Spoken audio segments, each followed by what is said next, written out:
Section 3. You will hear a conversation between two teachers who are making plans for the new semester. First, you have some time to look at questions 21 to 24.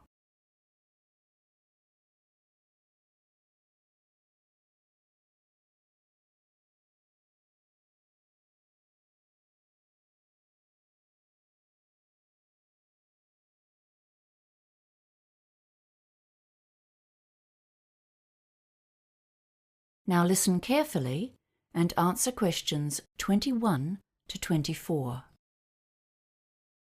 Hi, Hannah. How's it going? Are you finding your way around? Yes, slowly. It'll take a while before I've met everyone and I've got the hang of things. You'll be fine in a few days. It just takes time. So, for today, let's just go over the basics. Now, you've already got the syllabus for the semester. Yes, I got that from... I think her name is Maureen? The coordinator for the department? Yes, and remember that the syllabus isn't set in stone. We can make alterations to suit our students, but you'll have to tell her about any alterations we make so she can put it in the records.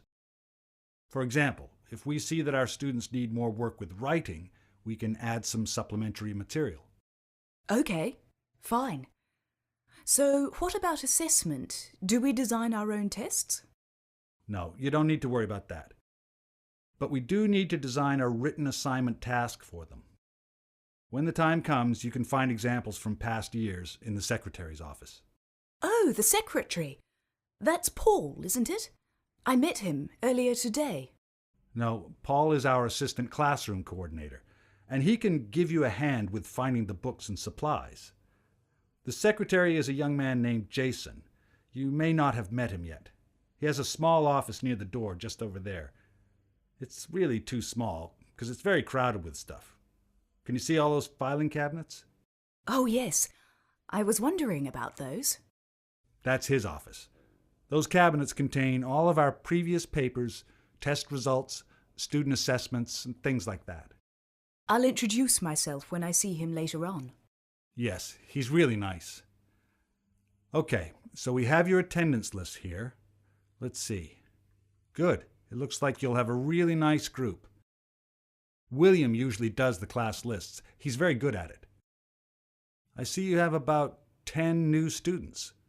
So you'll have to make sure that they receive the orientation materials and know the basics about the school, where things are, who to go to for help.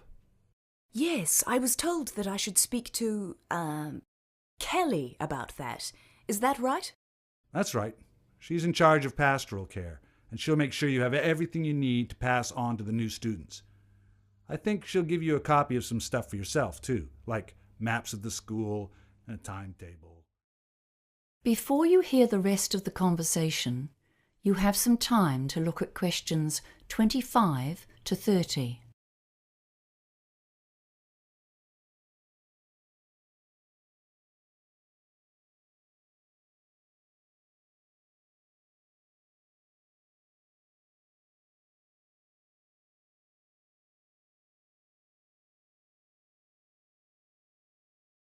Now listen and answer questions 25 to 30. The syllabus itself doesn't have firm dates for assessment and tests and homework, so I think it's a good idea to hash some of that out today while we're both here. Yeah, for sure. I imagine that we'll have to give the students some sort of introduction in the first week? Yes, you'll give them the course overview on the first day, and that includes information about what they will be doing when and the due dates for all their assignments. Okay. So, how many assignments are there? 2, though we also do some quizzes in class. But before the first assessment, we always give the students a chance to ask questions and ask for help if they need it. So in week 4, we need to schedule brief one-to-one progress meetings. Do we do this in class time? Yep. It'll actually only take a morning. You spend about 10 minutes with each student while the others are doing self-directed study. But we want to make sure that the first assignment is due a week or 2 afterwards. Ideally, they will have started that before the meeting. So what do you suggest? Week 5 for the first research report due date? Maybe week 6 is better, right in the middle of the semester. Okay. So, do we meet them again individually once we've graded their assignments? Not exactly. We will meet with them again, but later in the semester, just to give them some feedback and suggestions for improvement if needed. It's best done a bit later, a few weeks before the final exam. Which is week 12, right? Yes, it's in the last week of the semester, but not on the Friday. It's usually on the Thursday. We usually try to keep the last day free for a class activity, to let the students unwind a bit after the exam. Sounds fun. The weather should be nice by then too. Maybe a picnic outside. Yes, or we can even take them out to an event or an attraction. Last year we went to the aquarium just down the road. So, how about the marking of the exam? Well, we usually take one day in the week following the final test, usually the Monday or Tuesday, to grade the exams.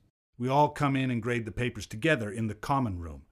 That way, if we have a question about a certain answer or grade, we can get advice from each other. That's a great idea. It'll really help me as I'm doing it for the first time. Yes, even people like me who've been doing it for years find it helpful. I see here on the syllabus that the students can't access their results online until week 15. That's 3 weeks after the exam. That's rather a long time to wait. Well, it's actually the week before that when the students receive their final marks. But we don't enter them onto the computer until the following week because we want to make sure they're correct. That is the end of section 3. You now have half a minute to check your answers.